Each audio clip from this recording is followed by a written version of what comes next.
Assalamualaikum warahmatullahi wabarakatuh. Perkenalkan, nama saya Anissa Mitri dari Universitas Tomakaka Mamuju, Fakultas Ilmu Komputer, jurusan Teknik Informatika. Baik, tujuan saya membuat video kali ini yaitu untuk mempresentasikan materi tentang jenis-jenis sistem informasi sekaligus memenuhi tugas mata kuliah Sistem Informasi Manajemen yang diampu oleh dosen Muhammad Agus Eskom MM. Langsung saja, yang pertama yang akan saya jelaskan yaitu pengertian sistem informasi. Pengertian sistem informasi adalah kombinasi dari teknologi informasi dan aktivitas orang yang menggunakan teknologi itu untuk mendukung operasi dan manajemen. Dalam arti yang sangat luas, istilah sistem informasi yang sering digunakan merujuk kepada interaksi antar orang, proses algoritmik, data, dan teknologi. Ya, bagian A, jenis sistem informasi. Sistem informasi di berbagai instansi perusahaan atau organisasi memiliki fungsi yang bervariasi. Sistem informasi dapat dikelompokkan berdasarkan beberapa kategori, yaitu yang pertama, berdasarkan tingkatan sistem, yang kedua, berdasarkan fungsi bisnis dalam organisasi, yang ketiga, berdasarkan pengguna, yang keempat, berdasarkan perangkat. Yang pertama, berdasarkan tingkatan sistem. Adapun komponen-komponen pokok yang diperlukan untuk jenis sistem informasi berdasarkan tingkatan yaitu basis data, perangkat keras dan perangkat lunak, komputer, jaringan komunikasi, prosedur, dan pengendalian. Sistem informasi dapat digolongkan di dalam 4 tingkatan. Yang pertama, sistem pemrosesan transaksi. Yang kedua, sistem informasi manajemen.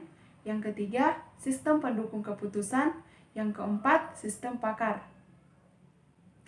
Yang kedua, jenis sistem informasi berdasarkan fungsi bisnis. Fungsi bisnis dalam perusahaan yang utama adalah keuangan, pengadaan, produksi, penjualan, pembukaan, personalia, dan pemasaran. Adapun jenis sistem informasi berdasarkan fungsi bisnis yaitu yang pertama, sistem informasi akuntansi, yaitu sistem yang mencatat pembelian, penjualan, pembayaran, dan penerimaan kas serta berbagai transaksi terkait. Yang kedua, sistem informasi produksi. Yang dimaksud dengan sistem informasi produksi yaitu sistem yang mencatat dan mengolah data produksi serta menyajikan informasi yang berhubungan dengan produksi. Yang ketiga, sistem informasi pemasaran, yaitu sistem yang mencatat dan mengolah data pemasaran serta menyajikan informasi berkaitan dengan pemasaran.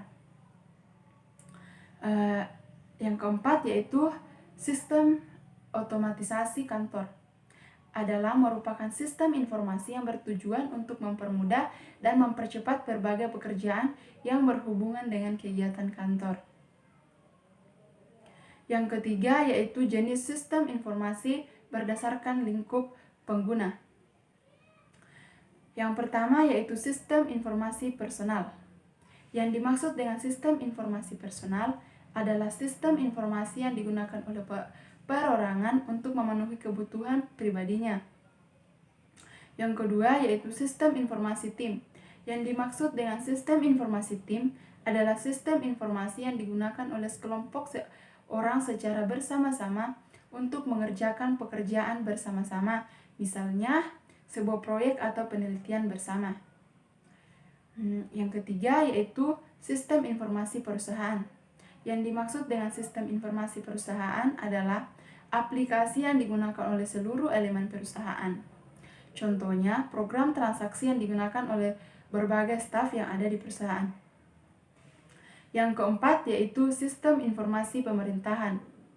Sistem informasi pemerintahan adalah aplikasi yang disediakan oleh pemerintah kepada warga masyarakat untuk meliputi layanan. Yang kelima, sistem informasi sosial. Sistem informasi sosial adalah sistem informasi yang digunakan oleh masyarakat luas untuk saling bertukar informasi tentang berbagai hal yang menyangkut kehidupan bermasyarakat. Poin yang keempat yaitu jenis sistem informasi berdasarkan perangkat. Sistem informasi dapat digolongkan berdasarkan perangkat yang digunakan oleh pengguna. Yang pertama yaitu sistem informasi berbasis PC. Yang dimaksud dengan sistem informasi berbasis PC merupakan sistem yang dijalankan oleh komputer. Sistem ini juga biasanya memerlukan tampilan layar yang cukup luas karena memuat banyak informasi. Yang kedua, sistem informasi berbasis mobile. Yang dimaksud dengan sistem informasi berbasis mobile yaitu sistem informasi yang dijalankan di perangkat mobile, bisa berupa ponsel maupun tablet. Sistem ini tidak memerlukan layar lebar karena memuat informasi yang lebih terbatas dibandingkan di aplikasi berbasis PC. Contoh sistem berbasis mobile yaitu mobile banking yang rata-rata disediakan untuk diinstal di ponsel. Yang ketiga yaitu sistem informasi berbasis web. Yang dimaksud dengan sistem informasi berbasis web yaitu yang merupakan sistem yang dijalankan melalui peramban atau browser. Karena melalui internet, aplikasi ini dapat dijalankan dengan menggunakan ponsel maupun dengan PC. Contoh sistem informasi atau aplikasi seperti ini adalah aplikasi toko daring seperti Blibli, Lazada, Tokopedia, dan Bineka. Bagian B, jenis keputusan. Ada 2 jenis keputusan. Jenis keputusan yang pertama yaitu keputusan terstruktur. Keputusan terstruktur adalah keputusan yang sering terjadi di dalam suatu perusahaan atau organisasi. Keputusan terstruktur diperlukan karena munculnya masalah yang jelas dan memerlukan jalan keluar yang jelas. Yang kedua yaitu keputusan tidak terstruktur.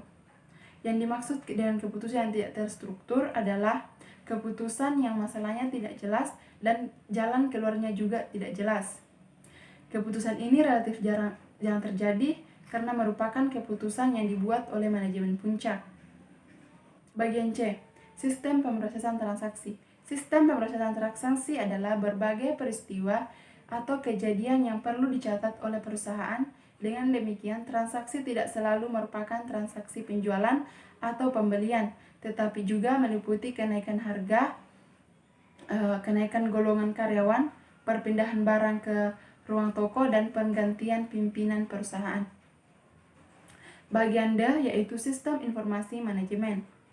Yang dimaksud dengan sistem informasi manajemen yaitu merupakan sistem informasi yang banyak menghasilkan berbagai informasi atau laporan untuk keperluan pengambilan keputusan oleh manajer, terutama manajer media dan manajer puncak.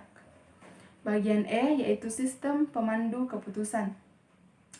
Yang dimaksud dengan sistem pemandu keputusan adalah sistem informasi yang bertujuan untuk membantu manajemen puncak dalam pengambilan keputusan yang tidak terstruktur. Bagian F yaitu sistem pakar. Yang dimaksud dengan sistem pakar adalah sistem yang menampung berbagai keahlian yang dimiliki oleh para pakar, sehingga orang yang kemampuannya biasa akan dapat bertindak seperti orang pakar. Sekian video dari saya tentang jenis-jenis sistem informasi.